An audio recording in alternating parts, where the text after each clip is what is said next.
Assalamualaikum warahmatullahi wabarakatuh. Selamat pagi, salam sejahtera kita semua. Alhamdulillah, syukurillah, marilah kita menjalankan puji syukur kehadirat Tuhan Yang Maha Esa bagi hari ini kita bisa rilis. Saya sudah mengundang banyak wartawan, tapi sebagian besar ke Balai Kota, hari ini tidak ada pelantikan ribuan DKI. Tapi saya juga sudah terima kasih di sini ada beberapa teman saya yang hadir dari Bisnis Indonesia, UNITA, kemudian dari Kadin. Terima kasih sudah hadir. Mudah-mudahan nanti yang lainnya menyusul. Ada juga dari Disnaker Trans, Wati. Inflasi Jakarta ini sangat spektakuler di atas nasional. Saya kurang tahu ini mungkin merupakan tingkat inflasi yang cukup tinggi dalam beberapa tahun terakhir ya. Kita lihat kalau nasional itu 2,46%, Jakarta sudah 2,1%. Itu pula kalau kita lihat selama 12 bulan. Kalau sudah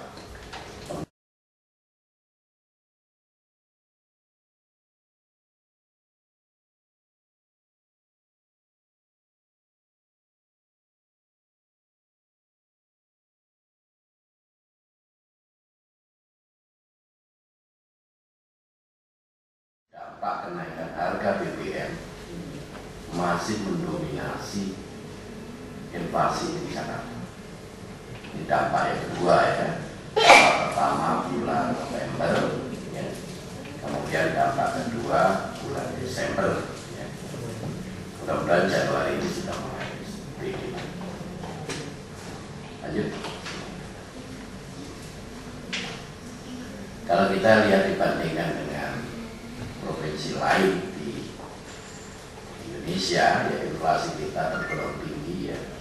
Walaupun belum tertinggi, sudah mulai berada di sayap kiri 2,74% tadi ya. Mudah-mudahan nanti Januari nanti sudah mulai reda untuk inflasi. Namun juga masih ada banyak tantangan ini, terutama banjir ya. Banjir itu juga akan perkiraan BMKG puncak banjir itu mengganggu distribusi barang. Lanjut. Itu adalah inflasi, Pak Dodi nanti jelaskan. Yang kedua mengenai ekspor impor ya. Kalau kita lihat ekspor kita pada bulan November 2014 ini menurun baik dibanding bulan Oktober maupun bulan yang sama tahun 2013 ini. Ekspor kita menurun. Penurunan ini sejalan dengan nasional. Tadi dibaca oleh Pak Suryamin, ekspor nasional juga turun. Bahkan penurunannya relatif lebih tinggi dibanding ekspor yang lalu yang impor ya. Kalau kita lihat impor, posisinya juga tidak berbeda dengan nasional. Pada bulan November ini menurun dibanding bulan Oktober sebelumnya. Demikian pula kalau dibandingkan November tahun 2013 ya, sama ya. Kalau kita lihat tingkatannya berimbang antara kita dengan nasional, tidak terlalu berbeda jauh, tetapi masih lebih banyak peralatan yang diimpor dari luar. Dalam hal ini untuk industri manufaktur kendaraan. Pada bulan November ini kita masih mencatat kenaikan jumlah kunjungan wisatawan 1,59%. Nasional tadi turun 5% lebih. Ya.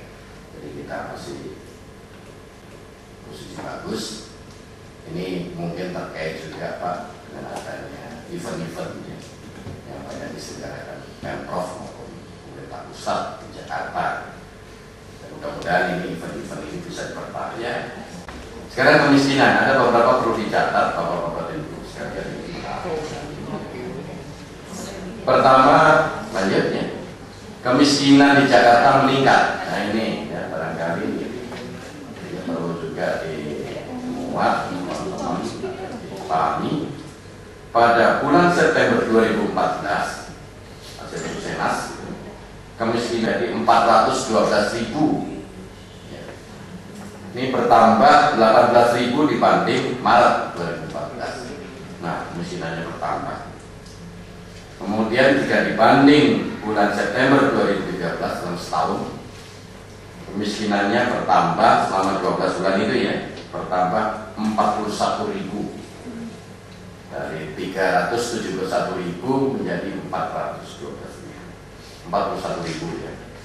Nah ini ya, sebenarnya ada informasi berikutnya ya, ada informasi yang perlu juga dikaji. Garis kemiskinan kita meningkat ya, dari 434.000 per bulan menjadi 459.000 per kapita per bulan. Penaikan garis kemiskinan bisa jadi menyebabkan bertambahnya orang miskin. Di sini nanti Bu Dudo akan jelaskan ya. Nampaknya tidak sederhana untuk Jakarta. Baru kali ini Jakarta mencapai 4,09% ya tadi ya. Tingkat kemiskinannya 4,09% ya. Sebelumnya 3% terus. Baru kali ini menginjak 4. Nanti Bu Dudo akan jelaskan bahwa kemiskinan di Jakarta semakin buruk. Artinya apa?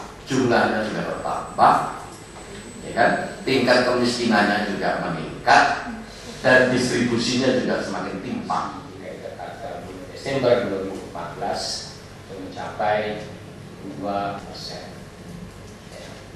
Jadi cukup besar ya, pada bulan Desember, mengingat memang ada dampak kebijakan pemerintah dalam hal menaikkan harga BBM subsidi yang dilakukan pada bulan November. Jadi masih ada dampaknya di tren epidemiolognya 5 tahun ke belakang. 2010 DKI di atas 6,96, 3,9 di bawah nasional, naik sedikit 4,30 di bawah juga nasional. Naik lagi 2013 ini dampak dari BBM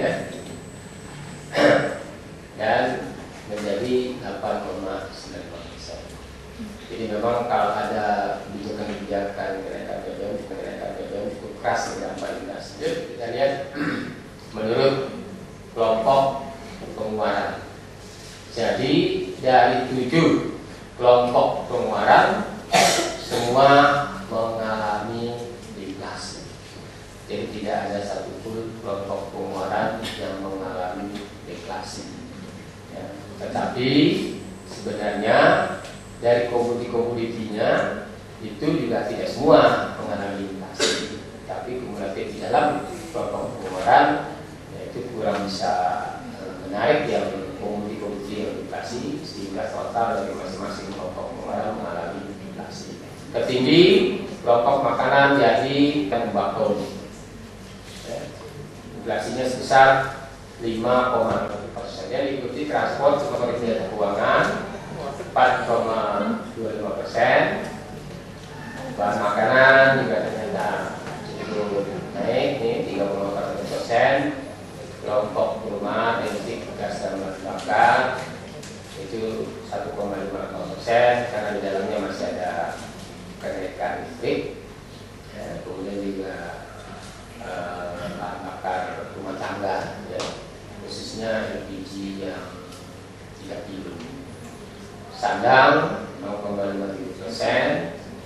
Kemudian pendidikan, rekreasi dan olahraga 0,55%. Terakhir kelompok pengeluaran kesehatan yang mencapai 0 komoditi yang memberikan sumbangan inflasi cukup besar. Sumbangan ya. tertinggi. Ya, ini sudah pasti data langsung yang dinaikkan BBM. Bensinnya itu 0,452%. Jadi bensin ini ekvivalent dari solar dan premium. Itu masih punya dampak di bulan Desember 2014. Dan berikutnya angkutan dalam kota yaitu 0,2701%. Cabai merah ini mana cabai sempat ini ya kencang naiknya. Assalamualaikum warahmatullahi wabarakatuh. Selamat pagi dan salam sejahtera untuk kita semua. Bicara tentang kemiskinan di DKI Jakarta, ya, tadi juga sudah disampaikan oleh Bapak Kepala. Jadi pada September 2014 ini terjadi peningkatan, ya. Kalau dibandingkan September, jumlah penduduk miskinnya 371,71 ribu menjadi 412,79 ribu. Ini pun kalau dibandingkan dengan Maret juga ada peningkatan. Nah, kalau kita lihat angka itu sekarang sudah mencapai 4,02. Nah, sejak 2009 angka ini selalu 3, ya. Sejak 2009.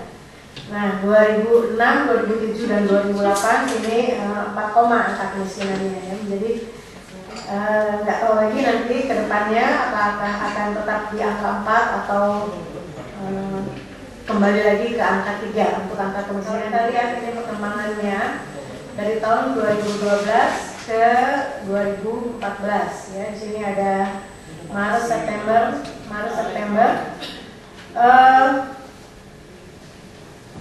Ya, terlihat cukup tajam kenaikannya pada bulan September 2014.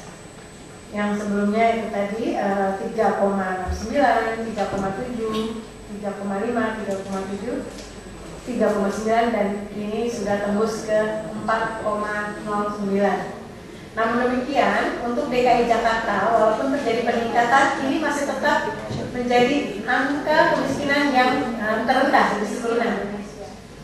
Di DKI Jakarta menurut komponen bulan September 13 sampai September 14, ya. Kalau garis kemiskinan itu dibangun oleh dua jenis, yaitu makanan, garis kemiskinan makanan dan garis kemiskinan bukan makanan. Ini untuk DKI Jakarta. Kalau kita lihat dari 3 titik ini, ya, September 13, Maret 14 dan September 14, ini makanan berkisar antara 64%, sedangkan non makanan berkisar antara 35%, ya. Itu tadi komponen yang menyumbang naiknya angka kemiskinan. Tapi secara persentase tidak banyak berubah, ya, antara makanan dan non makanan. Ya, kalau kita lihat September 2014 naik dibandingkan Maret 2014, ya, naik sebesar 12.000. Sedangkan dibandingkan dengan September 2013 tahun yang lalu naik sebesar 25.000, ya. Jadi angka ini naik, ya, mungkin saja jadi penduduk miskinnya menjadi bertambah.